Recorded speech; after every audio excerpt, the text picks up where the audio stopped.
Bom dia, gente. Eu vou ser um pouco indelicada, mas não vou esperar a professora Ivete, ela está chegando, e ela já vai compor a mesa logo que ela consiga entrar aqui na USP. Eu queria agradecer a presença de vocês e contar que nós estamos muito felizes, eu principalmente, porque hoje e amanhã nós iremos discutir os meus 2 assuntos prediletos: orientação profissional, que é a minha grande paixão, e escola, que é o meu meio favorito. Então, na verdade, eu estou muito contente de estar podendo organizar e estar aqui com vocês para a gente poder estar discutindo essas temáticas bastante complexas, né? O nosso programa está repleto, vocês devem ter visto, é muita atividade, por isso também eu estou começando indelicadamente antes da Ivete chegar, para a gente poder dar conta de tudo que está programado. É uma programação intensa. A ideia de fazer um seminário foi muito bem pensada. A proposta não é de ter aqui uma série de especialistas dando aulas, explicando como fazer, suas experiências, explicando teorias bastante elaboradas de orientação profissional em escola. Também é. Mas a proposta de ser um seminário é que, de fato, o vetor seja daqui para cá, dali para cá, ou seja, que todos participem. Isso tem um objetivo muito claro, tanto para a BOP, principalmente para a BOP, e para o Labor e para todos os pesquisadores da área de orientação que estão aqui presentes, e eu acho que também para todos vocês que estão assistindo. A nossa ideia é que, a partir desse seminário, a gente possa tirar questões, a gente possa ver, na verdade, como está o estado da arte da orientação profissional em escolas. A partir daí, a gente pode ter uma agenda de pesquisas, uma agenda de encontros. Com certeza vocês vão ter um monte de insights, ideias, dúvidas. Eu espero que todo mundo saia daqui com muitas, muitas questões, muito mais do que, de fato, certezas, porque são realmente as questões, as dúvidas que nos levam para frente, que aqui também se cria uma série de parcerias, trocas. Então, realmente é um seminário. A ideia é que nós todos possamos discutir essa questão da melhor forma possível, que daqui a gente consiga tirar um documento, alguma coisa que seja um guia, né, para a gente poder estar elaborando, inclusive, esse tema no nosso congresso o ano que vem, da BOP, que vai acontecer aqui mesmo no Instituto de Psicologia, na primeira semana de julho. Eu queria, na verdade, começar agradecendo, se é que, como nós conseguimos fazer esse evento, a equipe que, de alguma forma, dormiu... Não dormiu, né, Diego? Não dormiu nos últimos tempos para fazer esse evento acontecer. Então, queria agradecer a Amanda Nogueira, o Arthur Rovert, a Camila Galafassi, o Diego Esquerdo, Guilherme Fonsati, Milena Rindenka, Omar Calazans, as nossas incansáveis, como sempre, né? Fátima Tereza Gonçalves, Sônia Lavasses e Tânia Andrade Silva. A equipe do CEPAT e a equipe da OP, sempre trabalhando aí para a gente poder ter eventos, Além do que, eu tenho que contar para vocês que a gente se divertiu muito fazendo tudo isso. Então, na verdade, a agenda ficou lotada. Ivete, eu fui indelicada, mas você chegou. Eu fui indelicada, mas ela que chegou.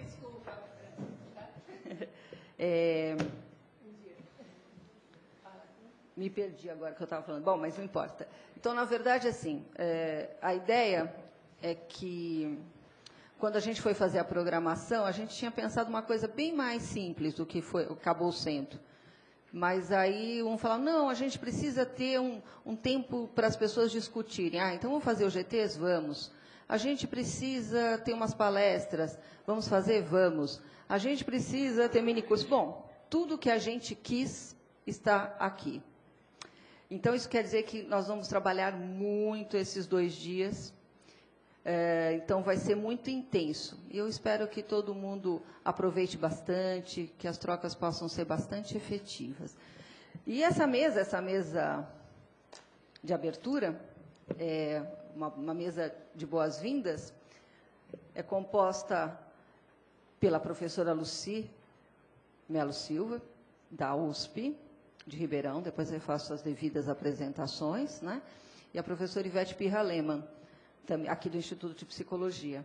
Então, elas são as professoras de orientação profissional da USP. Nada mais justo que, estando na USP, elas façam a abertura desses nossos trabalhos.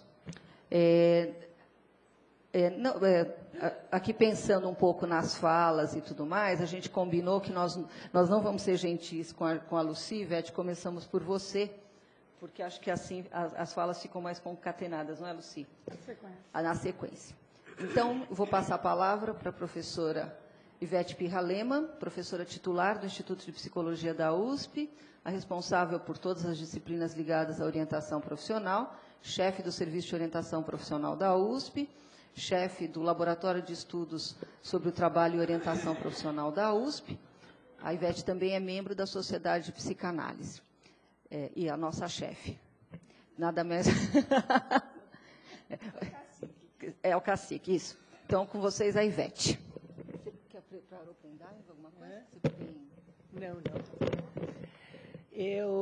Bom dia para todos, desculpe o atraso, cheguei aqui com o trânsito de São Paulo.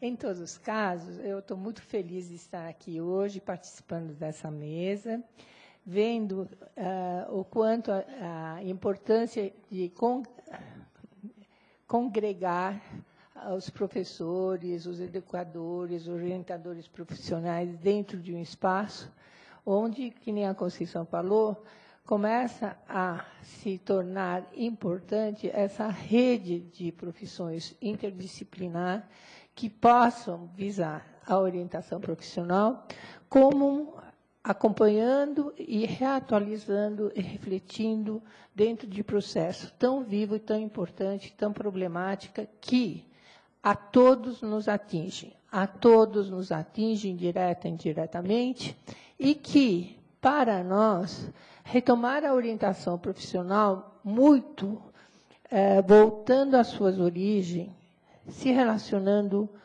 com a importância do trabalho junto com o adolescente, na formação do adolescente, retomando a orientação profissional como elemento de identidade, e nessa que eu acho que os professores e nós, orientadores, começamos a nos dedicar, porque o campo expandiu de tal modo que tornou-se tão flexível que a própria identidade do orientador, no seu âmago, na sua referência importante, é o adolescente.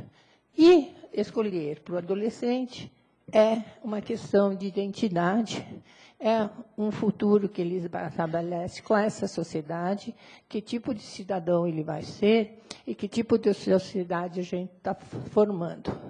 Talvez nós, dentro desse momento, somos conscientes, muito conscientes da importância dessas formiguinhas, dessas microdosagens que a escola vai formando como a identidade do adolescente, com seus valores e sua importância.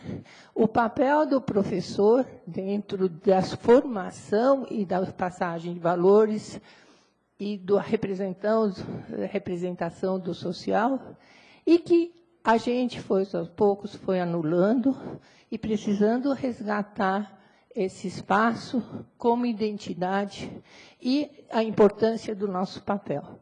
Se isso for deixado do lado, a orientação profissional, nós trabalhamos desde a adolescência até a aposentadoria. Ficou um campo sem dono, ficou um campo à mercê de todas as variáveis técnicas, que é muito rico, a gente acompanha. Mas eu acho que esse encontro hoje tem a ver com retomar essa posição, de retomar nosso papel e a importância do nosso papel e a importância da nossa responsabilidade nessa ação. Essa responsabilidade é muito grande, a gente trabalha nisso, e quem vai dar, o professor pega no cotidiano, o educador pega no cotidiano. Então, a intervenção das problemáticas é discriminar o adolescente que tem uma posição, vamos dizer, de um momento de escolha, e tem um adolescente que representa toda uma problemática, representa que em si tem sua problemática, mas tem também, representa a problemática do social, que está vigente e que afeta ele, afeta a família, afeta a estrutura. É o adolescente em crise porque a sociedade está em crise. Então, como retomar uma escuta em função desses momentos, porque a complexidade desse momento vai dar toda uma dimensão de não banalizar esse momento, torná-lo dentro de uma estratégia diagnóstica importante, que a gente acha que esse espaço que a gente está oferecendo nesses 2 dias representa exatamente essa preocupação de instrumento, ou trocar ideia, ou ver como que é. Então, nós vemos que nós temos que passar para o adolescente uma visão ativa sobre a determinação de uma construção de um projeto, ativa em função de se apropriar, se responsabilizar do seu processo. Mas a gente só vai passar isso se nós tivermos isso como modelo, se nós, dentro da nossa proposta, termos um modelo também de nos reatualizar na nossa construção da nossa identidade. Então, os valores, o papel da escola na construção dessa identidade é fundamental e que, muitas vezes, dentro de um contexto é banalizado e que eu acho que a gente tem que retomar. No Brasil, isso foi muito empobrecido, cada vez mais é colocado como uma coisa funcional e, por não perceber toda essa complexidade, às vezes a carga em cima do professor de tamanho que a gente anestesia. Talvez a gente retomar os espaços com nossos grupos, repensar para não fazer que nada está acontecendo. Isso vai afetar a aprendizagem, a posição, a confiança dentro da atitude. Eu só vou contar para vocês uma coisa importante. Tem o professor Guixá, que a maioria de vocês acontecem, ele recebeu um prêmio agora, e ele mandou o discurso de agradecimento do prêmio. E adivinhem quem ele homenageou em primeiro lugar. Ele homenageou a sua professora primária e um outro professor no secundário. Não esquecer que o professor abre uma janela para o mundo, abre e desperta paixão no adolescente, e dentro disso também abre toda uma transmissão de valores. Então, essa penetração de saber o nosso papel e como isso é importante, eu acho cada vez mais essa consciência, e compartilhar essa consciência, talvez nos torna mais, com uma intervenção mais consciente e mais dinâmica e ativa, né? Então, eu enfatizei a identidade, né? E, dentro de um modelo de orientação profissional, que não é mais um modelo de um momento de escolha, ele se reatualiza, vai a vida toda, porque a educação, quando eu falo professor, a gente está falando do professor da escola básica, né? Mas temos professores ao longo da vida, através da escola da educação continuada, e o papel dessas intervenções, lógico, está importando, mas saibam que, na adolescência, isso tem um fator vital e representa uma coisa fundamental. Eu acho que todos vocês sabem mais do que isso, mas, em todos os casos. Então,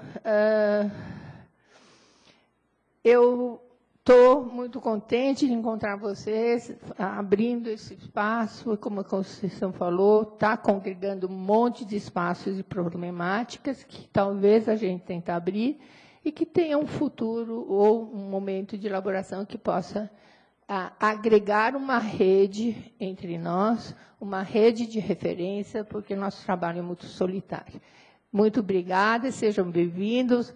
Eu, em nome da USP, do Instituto de Psicologia, em nome do Labor, em nome do Serviço de Orientação Profissional, eu desejo a vocês um ótimo trabalho. Parabéns.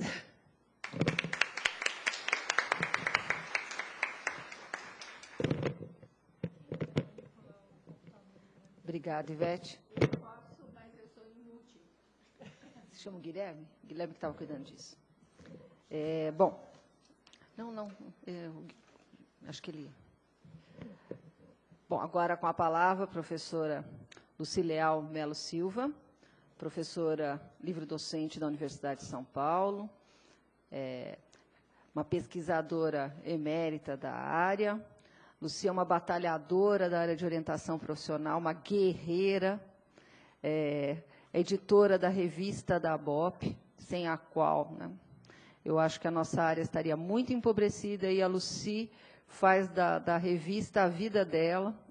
Eu sempre acho, e sempre que posso, faço um tributo público à dedicação da Luci à revista, e acho que isso tem que ser feito sempre. A Luci é uma pesquisadora de mão cheia, todos os orientandos dela, e todos nós, né, reconhecemos isto. E é sempre um prazer ter a Luci entre nós, né? Luci você vai apresentar, nós vamos lá para baixo para ver você, né? Porque depois da Luci, a gente vai ter a conferência da professora Inês Nascimento, vamos fazer já tudo encadeadinho para depois fazer um intervalo, para assim a gente aproveitar bastante o tempo. Com vocês, a Luci.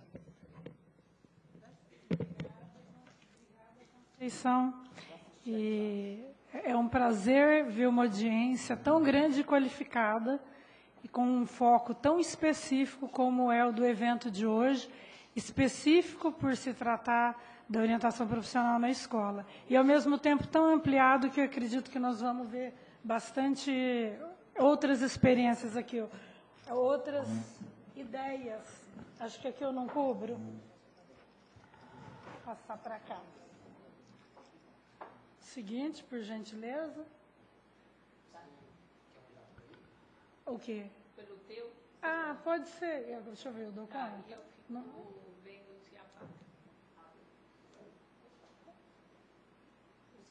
Para frente é isso. Tá, dou conta. Esse que eu acho o maior problema da gente quando vai ficando assim mais maduro, com os jovens, porque eles estão muito mais plugados que a gente. Eu, às vezes, com isso aqui eu me osso. Então, vamos lá.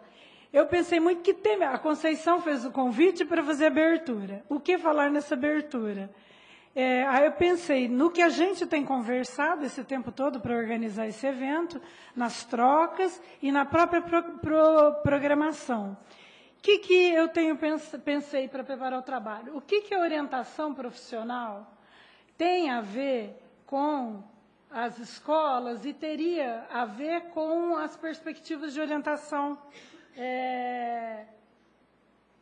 de educação para a carreira. Então, objetivamente, nós vou mostrar um pouquinho uns registros históricos sobre o desenvolvimento da orientação profissional, e nesse meio também a orientação educacional em escolas. E daí, como isso chegaria a uma proposição que eu penso que talvez daqui para frente a gente deveria encampar, que é a de educação para a carreira. Acho que a história vem nos trazendo, e eu vou ver se eu consigo argumentar com vocês como que eu acho que a história da orientação profissional no Brasil, a história da educação profissional no Brasil, realizada quer seja por psicólogo, quer seja por educadores, está, na minha compreensão, convergindo para o que internacionalmente se chama educação para a carreira, e que no Brasil tem pouca coisa, e eu vou apontar os marcos. Então, se a gente pensar lá atrás, isso não sei se vai dar muito certo comigo, não. Para frente, aí a luz é aqui. Desde 1994 existe orientação profissional no Brasil. E na América Latina, os pioneiros foram Argentina e Brasil.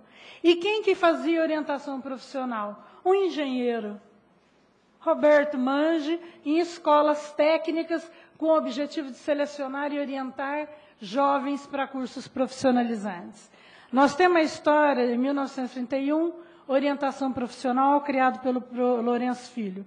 Em 1933, serviço de OP em escola no Rio de Janeiro.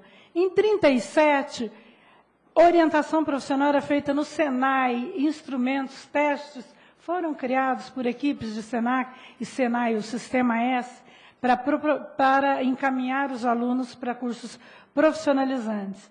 Em 1942, é a Lei Orgânica do Ensino Secundário que prevê a orientação em escolas. Portanto, assim, no registro legal, orientação profissional existe no Brasil, certo? Deveria estar existindo desde 24. Em 1947, veja que o primeiro slide, o foco é OP em escolas. No engenheiro fazendo, educador fazendo, não importa a formação profissional, é quem se sensibilizou com a área. Com a criação, na década de 40, do Instituto de Seleção e Orientação Profissional, o ISOP, no Rio de Janeiro, a convite do governo do Getúlio Vargas, que trouxe o Mirey Lopes para o Brasil, e onde é o berço da psicologia brasileira, é aqui que nasce a psicologia, e as duas palavras atreladas, seleção e orientação profissional, elas também estão atreladas na lei que cria a profissão de psicólogo. A gente já vê o universo do mundo do trabalho, ou da psicologia do trabalho, nessa já década de 40. Mas continua também, na década de 70, com a obrigatoriedade da orientação educacional feita pelo pedagogo em escola, incluindo no elenco de atividades do educador o aconselhamento vocacional. As palavras são coordenar o aconselhamento vocacional. Poderia ser ele a fazer ou poderia ter outros profissionais na equipe. E nós vamos agora aproximando deste século, do final do século, 1990, o Estatuto da Criança e do Adolescente prevê profissionalização. Então, e mais recentemente, na legislação da educação, a gente já não vê mais a palavra orientação profissional. Esse descritor já quase não aparece. Parece preparação para o trabalho. Parece preparar para a cidadania e para o trabalho e para as práticas sociais. E eu só encontrei o conceito, o construto orientação vocacional na documentação dos Senais, a Secretaria de Senais Nacional de Secretaria Nacional de Economia Solidária, que é muito nova e foi todinha idealizada pelo professor Paul Singer. Para quem quiser conhecer algo espetacular e que lá na economia solidária eles preveem orientação profissional. É um espaço, um campo que a gente vai precisar usar. Bom, na LDB de 96, o que vem? Estabelece o modelo de educação profissional básico, técnico e tecnológico. Então, a gente está sempre com a educação e o trabalho juntos, e são os espaços apropriados para a orientação profissional. Então, aqui é uma ênfase na vinculação entre a educação escolar, o trabalho e as práticas sociais. Nessa seara, a orientação profissional tem o que fazer e pode colaborar. Os PCNs de 97 estabelece que o que precisa desenvolver no aluno é competência e consciência profissional. Então, sempre que a gente cai na questão de abrir, democratizar a orientação profissional, expandir, ir para as escolas, ou ir para empresas, ou para o mundo do trabalho, para as cooperativas. Eu tenho orientanda fazendo orientação profissional no Lixão, da cidade que ela trabalha. Ela é professora de psicologia organizacional e do trabalho. Ela levou os alunos para a padaria da cidade, é uma cidade pequena, para a cooperativa de recicláveis, ganhou prêmio, aquele prêmio que TV a Globo lançou, foi premiado, veio com os alunos aqui para São Paulo, ganharam um show do ingresso, de um show aí, Os alunos adoraram. A cidade fez homenagem ao prefeito Rotary Lions, que aqueles alunos mudaram a coleta seletiva de lixo da cidade. Um projeto que ela fez pequenininho com um aluno estagiário, reverteu. Então, o estágio era um de orientação profissional, outro de psicologia organizacional e do trabalho. Veja quanto espaço a gente tem de, nessas áreas, oferecer algo que, de fato, mude a comunidade. Isso todo mundo conhece, está nos livros, tem artigos na revista do ABOP, que tem, e outros livros de várias editoras, que contam essa história em prosa e em verso. Aqui eu quis pegar só uns pontos e trazer agora os antecedentes históricos. Porque, se pegar a história da orientação profissional de 1924 até o final do século passado, é uma história com recortes, com flashes. Tem muitas pessoas aí vivas ainda que podem contar e recompor essa história. Mas é uma história também de fraturas, de dissensões. Há quem diz, e a gente pode conversar isso depois no café, que a orientação profissional no Brasil não foi para frente porque houve uma disputa entre psicólogo e pedagogo. Nessa disputa, saíram todos mortos e todos feridos, porque cadê a orientação profissional como política no país? Aí a psicologia se virou, foi para a clínica, porque lá ela tem cliente e forma aluno. E nas escolas, agora começaram a aparecer, no final do século passado, as experiências ousadas de pessoas que vão fazer esse trabalho. Acho que isso é passado e que a gente tem que tirar disso aí uma aprendizagem. A ABOP, então, foi criada em 1993 e, por estatuto, ela é uma associação que congrega pessoas interessadas em orientação profissional, de qualquer área. Semana passada me ligou uma estudante de letras, de uma federal de Minas, que quer vir para o evento da ABOP porque eles estão fazendo um trabalho de orientação profissional. O professor de engenharia agrícola e uma estudante de letras, eles estão, por conta da evasão no curso, eles criaram um programa de orientação profissional e descobriu a ABOP, quer vir para a ABOP, deverão vir o ano que vem trazer o que eles estão fazendo lá. Bom, a revista foi criada em 97, a original, com 3 números, e eu sigo aqui anos.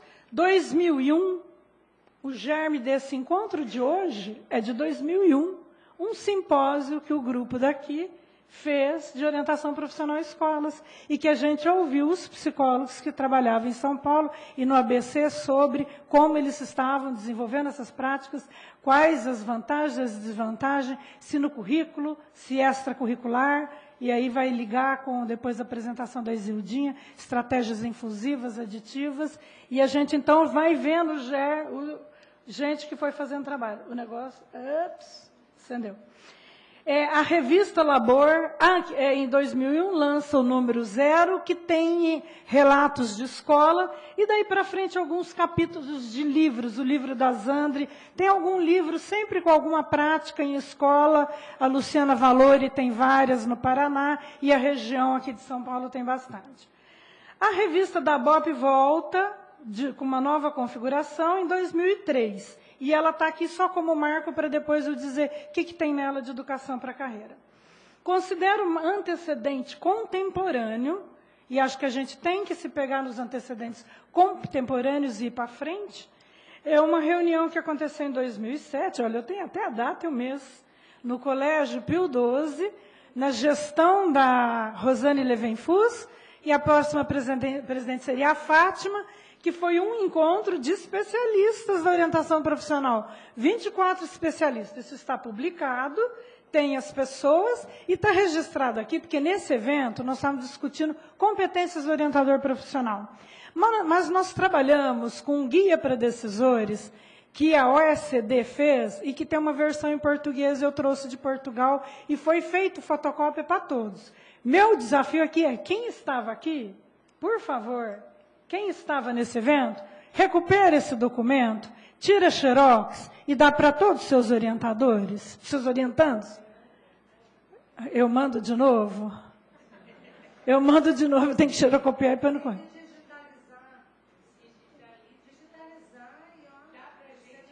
Tá. Eu mando um para vocês digitalizam. Eu vou procurar, porque ele em inglês está disponível, mas eu vou tentar ver se eu acho alguma versão em português. Tem o endereço, está disponível online. O que é esse guia para decisores? Orientadores profissionais fizeram esse documento para nortear quem toma decisão, políticos. E nós temos que fazer algo menor que aquilo, na nossa realidade, para mandar para as câmaras, para as assembleias legislativas, porque o que a gente vê por aí, os vereadores, os deputados estão criando projeto de lei sem assessoria de gente especializada, porque o que está escrevendo lá é o que qualquer um escreveria na década de 40 e 50. O século mudou, o mundo mudou. Aliás, o jovem de hoje é outro. Não. Como ponto de referência contemporâneo, nós fizemos um esforço. Em 2008, eu conheci o John McCarthy lá no Congresso Internacional na Argentina. Ele é do Centro Internacional para o Desenvolvimento da Carreira e Políticas Públicas, que é sediado na França, mas ele agora não mora mais na França. O nome dele é inglês, porque acho que ele é irlandês. E ele veio no Congresso da BOP de Atibaia e falou e publicou na nossa revista, está aí acessível, está a indicação, Orientação de Carreira, o nexo das práticas das políticas públicas em uma perspectiva internacional. Numa perspectiva nacional, nós temos o Fabiano, que defendeu uma tese aqui em 2010, e que, trabalhando com projetos com população com redução de vulnerabilidade social, ele analisou alguns projetos de lei e propõe algumas políticas públicas para orientação profissional no ensino médio. Outro marco histórico, contemporâneo, recente, 2010, é a tese da Isildinha Munhoz. Felizmente, por mim orientada, com muita satisfação, a Isildinha está aí, vai falar com vocês. É um trabalho bastante denso, bem qualificado metodologicamente, e que, para quem quiser entender educação para a carreira, artigos a gente tem, é o começo, mas a tese tem toda a revisão da literatura desse construto, educação para a carreira, e como isso pode ser compreendido e utilizado por nós no Brasil. E ela entrevistou professores da rede pública, das séries iniciais do ensino fundamental, das séries finais do ensino fundamental e do ensino médio.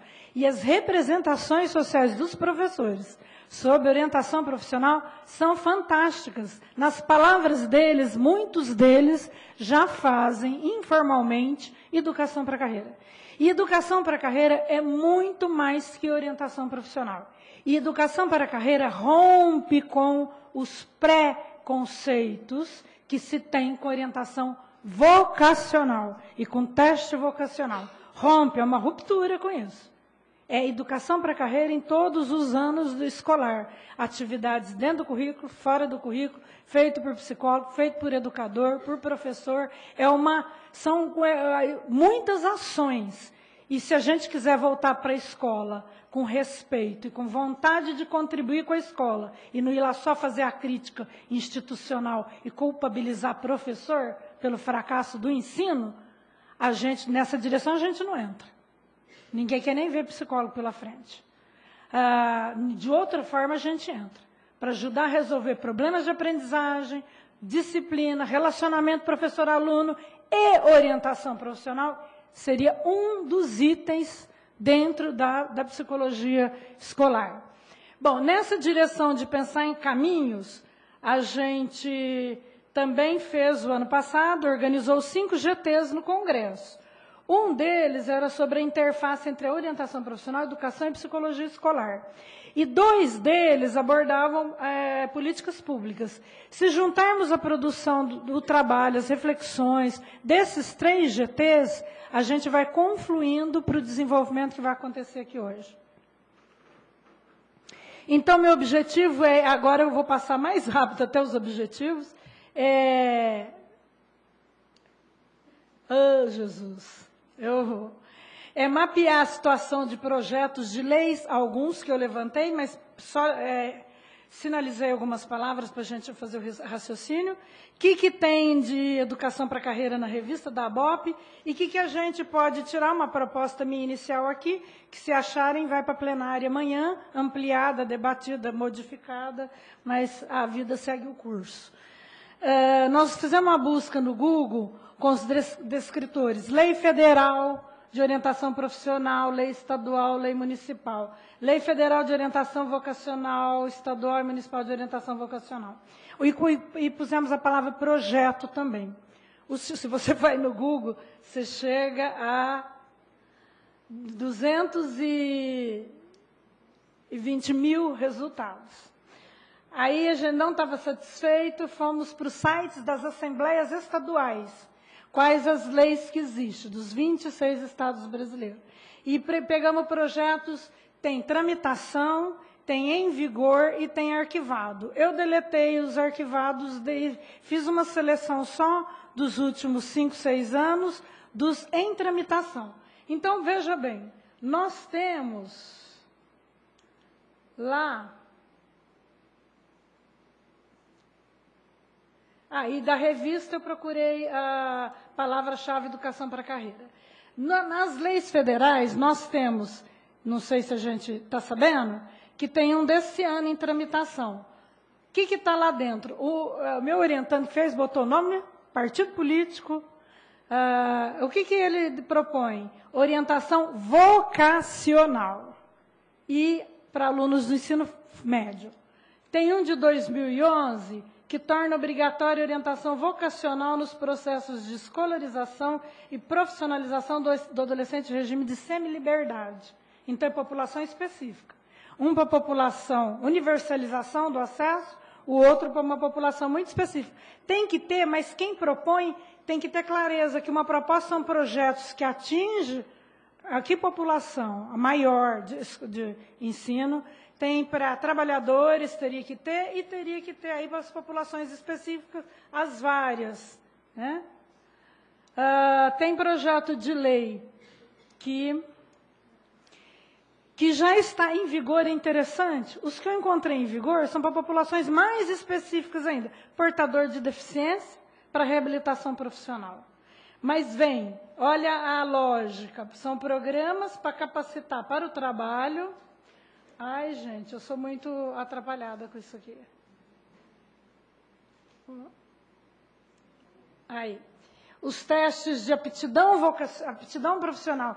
Então, quando alguém escreve isso, eu já penso, a intenção é boa, mas tem algum problema aí. O seguinte, aí a gente foi ver por estado. Daquele monte, nós salvamos uns 21.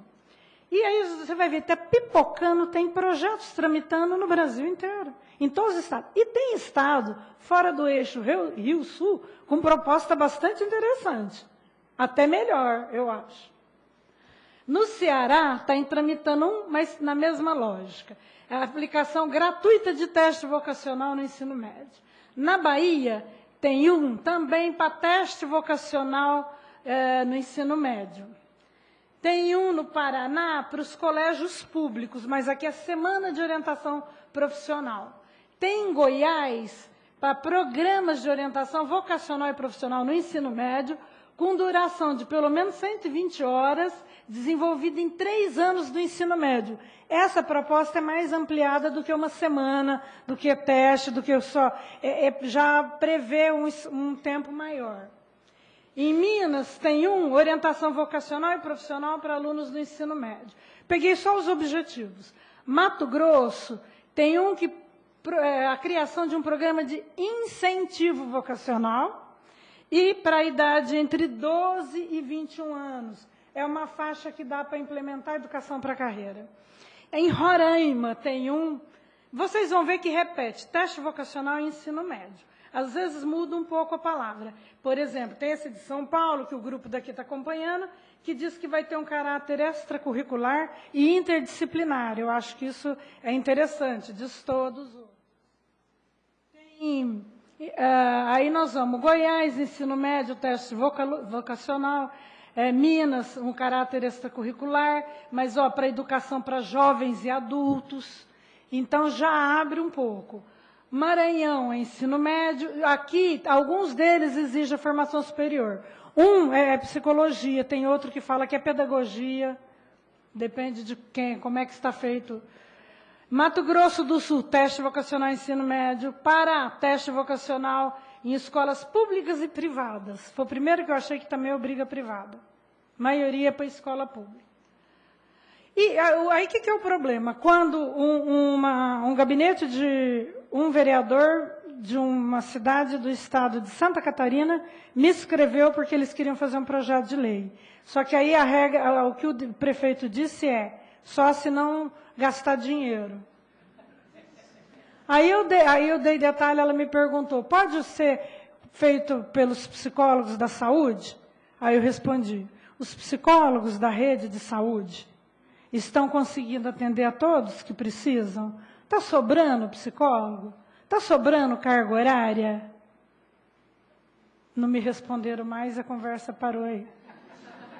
Parece que tem lugar que está sobrando psicólogo em escola, desde que deixou de dar aula de psicologia no ensino. Aí dá para fazer um projeto desse sem custo, porque o prefeito vai vetar se não tiver dinheiro.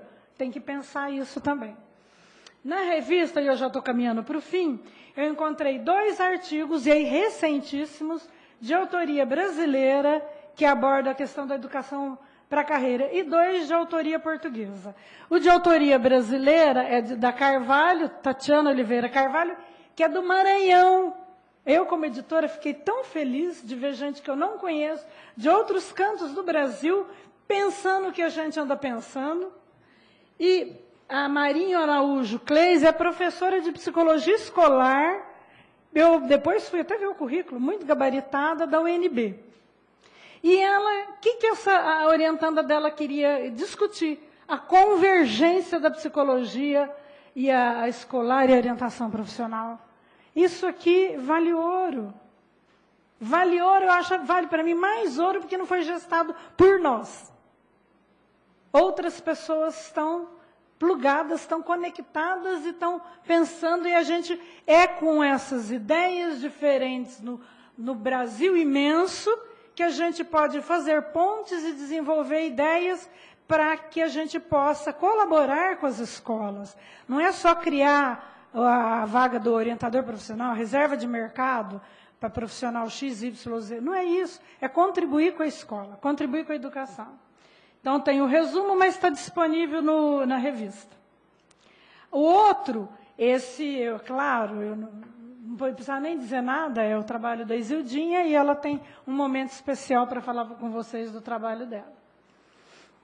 E de Portugal, um é de um grupo da Universidade de Lisboa, que muita gente aqui já conhece, a professora Maria Odília Teixeira e a Inês Calado, e que é uma avaliação de um programa de educação para a carreira, aluno do 9º ano.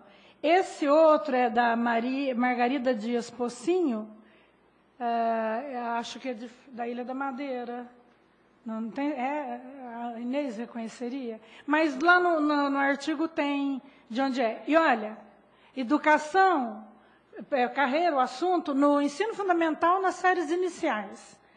Eu vi muito isso em Portugal, em várias, e a Inês também vai daqui a pouco detalhar isso para vocês. Então, muito do que eu falei é conhecido. Mas o meu objetivo foi reunir para dizer, é por tudo isso e mais muita coisa que está aí passando pela cabeça de vocês, que nós temos uma frente de trabalho. E que minha proposta é que a BOP crie um grupo que prepare esse guia para decisores e a BOP tem que arrumar um bolsista e pagar para fazer isso, a gente dá as diretrizes, e essa produção chegar a cada assembleia estadual, a federal, o Senado, o Congresso, as estaduais e as câmaras municipais. Então, é muito dinheiro com correio ou o internet, porque todas... Então, escrever, fazer o nosso. Aquele é muito grande. Eu acho que se a gente fizer um de escola, com o que vai sair desse grupo, e esse documento também pode ser publicado no próximo fascículo da revista, desde que venha escrito de acordo com normas de revista, é porque a gente divulga e fica online, e as pessoas vão fazer busca, vão encontrar. Aí torna acessível a toda a população, nacional e estrangeira, brasileira e estrangeira. Então, minha proposta é essa. A outra é a gente, assim, uma coisa nunca o orientador profissional vai deixar de fazer, o que ele já faz tradicionalmente, porque já tem um espaço no mercado. Aí isso fica por conta dos cursos de psicologia. Agora, quando reúne todo mundo de outras áreas, a outra ação é tentar continuar empreender as ações com o Ministério do Trabalho, que foi começado em 2009 e que a diretoria anterior foi até Brasília, teve contatos, e naquela época, a Ana Paula, da Secretaria de Orientação Profissional do Ministério do Trabalho, disse que se a gente preparasse esse documento, eles mandariam para as câmaras. Tá? Assim, câmaras, sindicatos, eu acho que a gente precisa fazer mídia. Se tiver um dinheirinho, mídia, é para divulgar uma coisa concreta, que atenda a população. Porque o que jovem pede em qualquer pesquisa que a gente pergunta, o que eles querem? Normalmente eles falam que querem orientação profissional, mais aula de inglês e cursinho gratuito. O aluno do ensino médio pede essas 3 coisas. Então, nós estamos numa das demandas que o adolescente está pedindo. E, por fim, continuar as ações que a BOP faz parte do FEMPB, porque tem todo um trabalho louvável para a gente apoiar e ajudar do Conselho Federal com as entidades no FEMPB para a psicologia educacional escolar, que é, na verdade, o que eu vi em Portugal, psicólogo escolar em escola fazendo o que é psicologia escolar no Brasil. Algumas eu vi fazendo algumas coisas, acompanho muito de perto a família e faço também orientação profissional. Eu encerro, agradeço a atenção e já apresento a professora Inês Maria Guimarães Nascimento,